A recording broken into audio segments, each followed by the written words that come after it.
नमस्कार और the deep dive में आपका स्वागत है। आज हमारे पास जो स्टडी मटेरियल है वो हमें एक ऐसी पहेली को सुलझाने में मदद करेगा जिसने सदियों तक खोजकर्ताओं, नाविकों सबको परेशान किया। और वो पहेली ये है कि हम इस विशाल पृथ्वी पर अपनी सटीक जगह, अपनी लोकेशन कैसे जानें। ये सिर्फ कोई किताबी सवाल नहीं था, ये व्यापार, युद्ध और अस्तित्व की कुंजी थी। बिल्कुल। तो आज हम देखेंगे कि कैसे इंसानी दिमाग ने इस दुनिया पर एक अदृश्य जाल बिछाया, सिर्फ कुछ काल्पनिक रेखाओं की मदद से, ताकि हम कभी खो ना जाएं। हमारे स्रोतों में ग्लोब, नक्शे और कुछ बहुत ही दिलचस्प कॉन्सेप्ट्स जैसे अक्षांश और देशांतर का जिक्र है। चलिए इस सफर की शुरुआत करते हैं। जब भी हम दुनिया के बारे में सोचते हैं तो मेरे दिमाग में तो सबसे पहले बचपन में देखा हुआ ग्लोब आता है जो गोल गोल घूमता था, और फिर आता है एटलस जिसमें पन्ने दर पन्ने नक्शे होते थे। दोनों ही दुनिया दिखाते हैं, पर हमारे स्रोत बताते हैं कि ये दो बहुत अलग नजरिए हैं। ये इतने अलग क्यों हैं? आपका सवाल बहुत अच्छा है, क्योंकि ये सिर्फ दो अलग चीजें नहीं हैं, बल्कि ये दो अलग जरूरतें पूरी करती हैं। ग्लोब, जैसा आपने कहा, वो पृथ्वी का सबसे सच्चा और सटीक मॉडल है। हाँ, बिल्कुल। बिल्कुल वैसा ही जैसा अंतरिक्ष से देखने पर लगता है, एक गेंद। इससे हमें ये एकदम साफ साफ पता चलता है कि पृथ्वी असल में दिखती कैसी है, कौन सा महाद्वीप कितना बड़ा है, कौन सा महासागर कहाँ है, सब कुछ सही अनुपात में। हाँ, उसकी कोई बराबरी नहीं कर सकता। लेकिन मैं ग्लोब लेकर सड़क पर रास्ता तो नहीं ढूंढ सकती। बिल्कुल, यही ग्लोब की सीमा है। वो आपको बड़ी तस्वीर दिखाता है, लेकिन रोजमर्रा की जिंदगी के लिए वो अव्यावहारिक है। यहीं पर नक्शे यानी मानचित्र काम आते हैं। नक्शा उस गोल धरती को एक सपाट कागज पर उतारने की एक कोशिश है। अच्छा। अब जाहिर है, किसी गोल चीज को सपाट करने में थोड़ी दिक्कत तो होगी ही। हमारे स्टडी मटेरियल में एक बेहतरीन मिसाल दी गई है। हाँ। ये कुछ ऐसा है जैसे आप संतरे के छिलके को छीलकर एक मेज पर सपाट बिछाने की कोशिश करें। हाँ। आप कितना भी करें, किनारे थोड़े फटेंगे या खींचेंगे ही। हाँ। नक्शों के साथ भी यही होता है, थोड़ी बहुत विकृति आ ही जाती है। हर नक्शा थोड़ा बहुत गलत होता है। ये तो बड़ी दिलचस्प बात है। और इन दस्तावेजों में नक्शों के अलग अलग प्रकारों का भी जिक्र है, भौतिक, राजनीतिक। ये क्या है? हाँ, नक्शे इस बात पर निर्भर करते हैं कि आप दिखाना क्या चाहते हैं। मुख्य रूप से 3 तरह के होते हैं। पहले हैं भौतिक मानचित्र। हाँ। ये जमीन की असलियत दिखाते हैं। कहाँ पहाड़ हैं, कहाँ नदियां हैं। बिल्कुल, कहाँ ऊंचे ऊंचे पहाड़ हैं, कहाँ विशाल मैदान हैं, नदियां किधर बह रही हैं। ये धरती का प्राकृतिक चेहरा है। ठीक है, भूगोल की कहानी। सही कहा। हाँ। और फिर आते हैं राजनीतिक मानचित्र, जो इंसानों की कहानी दिखाते हैं, हमारी बनाई हुई सीमाएं, देश, राज्य, शहर। पर मजेदार बात यह है कि ये राजनीतिक नक्शे अक्सर भौतिक नक्शों के गुलाम होते हैं। अच्छा, कैसे? आप देखेंगे कि देशों की सीमाएं अक्सर किसी बड़ी नदी या ऊंची पर्वत श्रृंखला के साथ साथ चलती हैं। भूगोल ही राजनीति की पहली लकीर खींचता है। वाह, ये तो सोचने का एक बिल्कुल नया नजरिया है। सरहदें सिर्फ कागज पर नहीं खींची जाती, जमीन खुद उन्हें तय करने में मदद करती है। और ये तीसरे तरह के थीमैटिक नक्शे, ये शब्द थोड़ा भारी है। थीमैटिक का मतलब है जो किसी एक थीम या विषय पर आधारित हो। मान लीजिए आपको सिर्फ ये जानना है कि भारत में कहाँ सबसे ज्यादा बारिश होती है या कहाँ-कहाँ रेलवे लाइन बिछी हुई हैं। इसके लिए आपको पहाड़ों या शहरों की जानकारी नहीं चाहिए। तो एक थीमैटिक नक्शा सिर्फ बारिश या रेलवे लाइनों को ही दिखाएगा। अच्छा, किसी खास जानकारी के लिए। हाँ, ये बहुत कारगर होता है। तो ठीक है, हमारे पास ये अलग अलग तरह के सपाट नक्शे हैं, लेकिन ये तब तक बेकार है जब तक हम इन्हें पढ़ना न सीख लें। ऐसा लगता है कि नक्शों की अपनी एक भाषा होती है। बिल्कुल। स्रोत बताते हैं कि इसके 3 मुख्य हिस्से हैं: दूरी, दिशा और प्रतीक। चलिए दूरी से शुरू करते हैं। दिल्ली से मुंबई की हजारों किलोमीटर से ज्यादा की दूरी कागज के चंद इंच में कैसे सिमट जाती है? इसका राज है पैमाना या स्केल। ये और कुछ नहीं, बस एक अनुपात है। नक्शे के कोने में लिखा होता है जैसे 1 सेंटीमीटर बराबर 100 किलोमीटर। अच्छा। इसका सीधा सा मतलब है कि नक्शे पर अगर आप स्केल से 1 सेंटीमीटर नापते हैं तो जमीन पर वो दूरी असल में 100 किलोमीटर होगी। इसी से हम किसी भी दो जगहों के बीच की वास्तविक दूरी का अंदाजा लगा पाते हैं। 1 मिनट, ये पैमाने वाली बात सोचने पर मजबूर करती है। इसका मतलब है कि नक्शा बनाते वक्त एक छोटा सा भी गलत हिसाब जमीन पर मीलों का फर्क पैदा कर सकता है। ये तो बहुत बड़ी जिम्मेदारी है। बहुत बड़ी। इसलिए नक्शा बनाना एक बहुत ही सटीक विज्ञान है। अब पैमाना हमें कितनी दूर ये तो बता देता है, लेकिन ये नहीं बताता कि किस तरफ। हाँ, उसके लिए हमें दिशा की जरूरत पड़ती है। हाँ, दिशा। मुझे याद है ज्यादातर नक्शों में ऊपर की तरफ एक तीर बना होता है जिस पर U या N लिखा होता है, जो उत्तर यानी नॉर्थ दिखाता है। क्या बस इतना ही काफी है? वो तीर सबसे जरूरी है। एक बार आपको उत्तर पता चल गया तो बाकी सब आसान है। ठीक नीचे दक्षिण, आपके दाहिने हाथ की तरफ पूर्व और बाईं ओर पश्चिम। ये तो 4 मुख्य दिशाएं हो गई। हाँ, लेकिन दुनिया सिर्फ 4 दिशाओं में तो नहीं चलती। इन मुख्य दिशाओं के बीच में भी दिशाएं होती हैं, जैसे उत्तर पूर्व या दक्षिण पश्चिम। इन 8 दिशाओं से हम किसी भी जगह की स्थिति काफी सटीकता से बता सकते हैं। किसी पुराने नक्शे को देख रही थी और उस पर अजीब से निशान बने थे। एक छोटा सा पेड़, एक चर्च जैसा कुछ। क्या इन निशानों का कोई स्टैंडर्ड मतलब होता है, या हर नक्शा बनाने वाला अपनी मर्जी से कुछ भी बना देता है? ये बहुत अच्छा सवाल है। इन्हें प्रतीक या सिंबल्स कहते हैं। और नहीं, नक्शा बनाने वाला अपनी मर्जी से कुछ भी नहीं बना सकता। जाहिर है, आप एक छोटे से नक्शे पर असली पुल, मंदिर या कुआं तो नहीं बना सकते। हाँ, वो तो मुमकिन नहीं है। इसलिए कुछ सर्वमान्य प्रतीक तय किए गए हैं। ये एक तरह की क्या कहते हैं, अंतर्राष्ट्रीय भाषा की तरह है। रेलवे लाइन के लिए खास तरह की धारीदार रेखा होगी, पक्की सड़क के लिए सीधी लाइन और कच्ची सड़क के लिए टूटी हुई लाइन। अच्छा, मतलब मंदिर, पोस्ट ऑफिस, पुलिस स्टेशन, इन सब के लिए भी? हाँ, इन सब के लिए तय प्रतीक हैं। इससे फायदा ये है कि आप किसी भी देश का नक्शा उठा लें, भले ही आपको वहाँ की भाषा ना आती हो, आप इन प्रतीकों को देखकर समझ सकते हैं कि कहाँ क्या है। कमाल है। तो ये एक पूरी भाषा है जिसे कोई भी सीख सकता है। पर अब हम सबसे बड़े सवाल पर आते हैं। मान लीजिए हम नक्शा पढ़ना सीख गए, पर असल पहेली तो ये है, अगर मुझे किसी को फोन पर बताना हो कि मैं अमेज़न के जंगल में या प्रशांत महासागर के बीच में ठीक किस जगह पर हूं, तो मैं क्या कहूंगी? सही बात है। वहां कोई गली या मोहल्ला तो है नहीं। हमारे स्रोत इस समस्या को सुलझाने के लिए शतरंज की बिसात का एक उदाहरण देते हैं।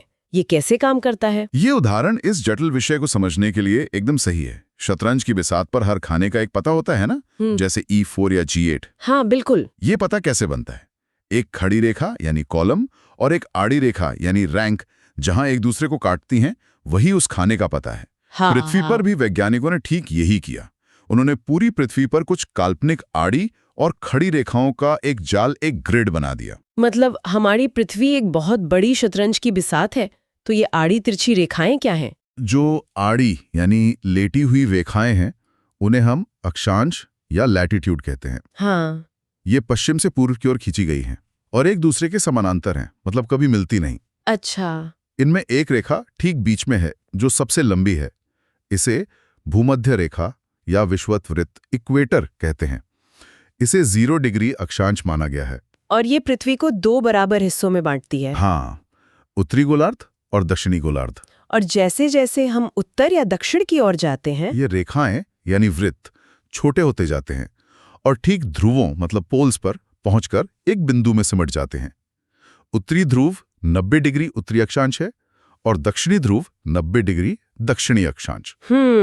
यहाँ एक और दिलचस्प बात है जिसका जिक्र स्रोतों में है। क्या? अक्षांश का सीधा संबंध किसी जगह की जलवायु से होता है। भूमध्य रेखा के पास सूरज की किरणें साल भर सीधी पड़ती हैं, इसलिए वहां जबरदस्त गर्मी होती है। और जैसे जैसे आप ध्रुवों की ओर बढ़ते हैं, किरणें तिरछी होती जाती हैं और ठंड बढ़ती जाती है। तो अक्षांश हमें बताता है कि हम उत्तर या दक्षिण में कितना ऊपर या नीचे है। ये तो पते का एक हिस्सा हुआ। जैसे शतरंज की बिसात पर 4 या 8, दूसरा हिस्सा यानी E या G, वो कहाँ से आता है? वो आता है खड़ी रेखाओं से, जिन्हें हम देशांतर या लॉन्गिट्यूड कहते हैं। ये उत्तरी ध्रुव से शुरू होकर दक्षिणी ध्रुव पर खत्म होने वाली अर्धवृत्ताकार रेखा हैं। लेकिन यहाँ एक समस्या थी। अक्षांश के लिए तो भूमध्य रेखा एक प्राकृतिक शुरुआती बिंदु थी, 0 डिग्री, पर देशांतर के लिए ऐसा कोई प्राकृतिक शुरुआती बिंदु नहीं था। तो फिर ये कैसे तय हुआ कि गिनती कहाँ से शुरू होगी? किसी ने तो कहा होगा कि चलो यहाँ से शुरू करते हैं। बिल्कुल, ये एक राजनीतिक और वैज्ञानिक सहमति से तय हुआ। 19वीं सदी के अंत तक दुनिया की सबसे बड़ी समुद्री ताकत ब्रिटेन थी। सही बात है। उनके जहाज दुनिया भर में घूमते थे, और वे अपने नक्शे लंदन के पास ग्रीनविच में स्थित अपनी राजकीय वेधशाला के हिसाब से बनाते थे। तो 1884 में एक अंतर्राष्ट्रीय सम्मेलन में यह मान लिया गया कि ग्रीनविच से गुजरने वाली देशांतर रेखा को ही 0 डिग्री यानी प्रमुख याम्योत्तर माना जाएगा। मतलब ये पूरी तरह से एक इंसानी फैसला था, ये कोई प्राकृतिक नियम नहीं है। एकदम सही। और ये जानना जरूरी है, जैसा हमारे स्रोत बताते हैं, कि ग्रीनविच को मानक मानने से सदियों पहले भारत में उज्जैन शहर से गुजरने वाली देशांतर रेखा को एक प्रमुख याम्योत्तर माना जाता था। अरे वाह! जी, महान खगोलविद वराहमिहिर वहीं काम करते थे। ये दिखाता है कि ये ज्ञान भारत में कितना प्राचीन है। खैर, ग्रीनविच से 180 डिग्री पूर्व की ओर और 180 डिग्री पश्चिम की ओर देशांतर रेखाएं गिनी जाती हैं। जब हमें किसी जगह का अक्षांश और देशांतर दोनों पता हों, जैसे दिल्ली लगभग 29 डिग्री उत्तर और 77 डिग्री पूर्व, तो हमें उसका सटीक पता मिल जाता है। तो देशांतर का ये पूरा विचार एक बहुत बड़ी वैज्ञानिक पहेली को सुलझाने के लिए था। लेकिन यहाँ एक और बहुत दिलचस्प बात सामने आती है।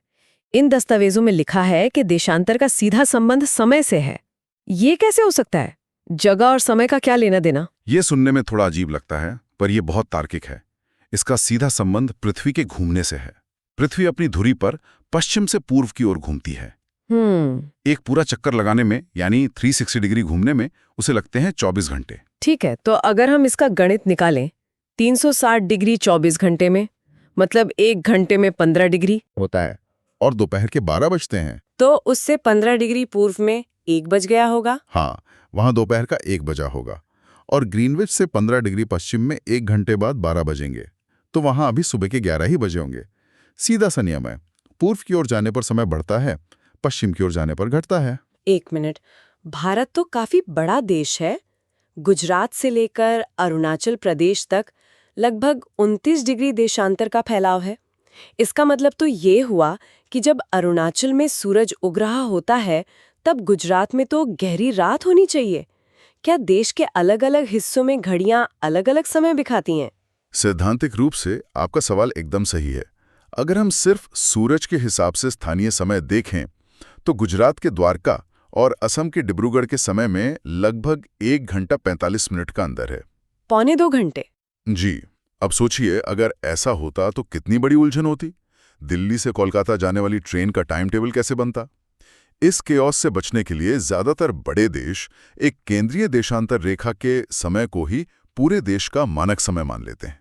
तो भारत का मानक समय किस देशांतर से तय होता है? भारत ने 82.5 डिग्री पूर्वी देशांतर को अपना मानक याम्योत्तर माना है, जो लगभग इलाहाबाद के पास से गुजरती है। इसी रेखा पर जो समय होता है, वही पूरी भारतीय मानक समय या IST कहलाता है। और हमारी आपकी घड़ियां वही समय दिखाती हैं? बिल्कुल। और ये जो IST है, ये ग्रीनविच के समय, जिसे GMT कहते हैं, उससे कितना आगे है? चूंकि भारत ग्रीनविच के पूर्व में है, तो हमारा समय आगे होगा। 82.5 डिग्री का मतलब है ठीक 5.5 घंटे। इसीलिए जब लंदन में दोपहर के 12 बजते हैं, तो भारत में शाम के 5:30 बज रहे होते हैं। ये तो कमाल है। तो आज हमने समझा कि कैसे ग्लोब हमें दुनिया की सच्ची तस्वीर दिखाता है और नक्शे उस तस्वीर को हमारे काम के लायक बनाते हैं। हमने नक्शों की भाषा सीखी, पैमाना, दिशा और प्रतीक। और सबसे बड़ी बात, हमने अक्षांश और देशांतर के उस अदृश्य जाल को समझा, जो न सिर्फ पृथ्वी पर हर जगह कोई यूनिक पता देता है, बल्कि हमारे समय को भी नियंत्रित करता है। हाँ। सार यही है कि इंसान ने अपनी समझ और सुविधा के लिए पृथ्वी पर इन काल्पनिक रेखाओं का एक बहुत ही सुंदर और तार्किक ढांचा तैयार किया है। ये एक वैश्विक प्रणाली है जो हमें न केवल किसी जगह का पता लगाने में मदद करती है, बल्कि दुनिया भर में समय का तालमेल बिठाने, यात्रा करने, इन सब में भी मदद करती है, ताकि हम इस विशाल ग्रह पर खो ना जाएं। बिल्कुल। और जाते जाते आपके लिए एक विचार छोड़ जाते हैं। हमारे स्रोत में एक आखिरी दिलचस्प बात बताई गई है। 180 डिग्री देशांतर रेखा, जो कि 0 डिग्री ग्रीनविच के ठीक दूसरी तरफ है, उसे अंतर्राष्ट्रीय तिथि रेखा कहते हैं। International date line. हाँ। सैद्धांतिक रूप से तो इसे सीधा होना चाहिए, पर नक्शे पर देखें तो ये सीधी नहीं है। इसे कुछ द्वीपों और देशों के पास से जानबूझकर टेढ़ा-मेढ़ा बनाया गया है। ऐसा इसलिए किया गया है ताकि एक ही देश के 2 हिस्सों में या आसपास के द्वीपों पर अलग-अलग तारीखें ना हों। सोचिए, एक ही देश में एक तरफ सोमवार हो और कुछ किलोमीटर दूर मंगलवार। हाँ, ये तो बड़ी गड़बड़ हो जाएगी। तो सोचने वाली बात यह है कि गणित और भूगोल पर आधारित एक इतनी सटीक प्रणाली बनाने के बाद भी आखिर में हम इंसानों ने उसे अपनी राजनीतिक और सामाजिक सहूलियत के हिसाब से मोड़ ही लिया। और कहाँ-कहाँ विज्ञान के ऐसे सटीक नियम हमारी मानवीय जरूरतों के आगे इसी तरह झुक जाते हैं। इस सवाल पर सोचिएगा जरूर।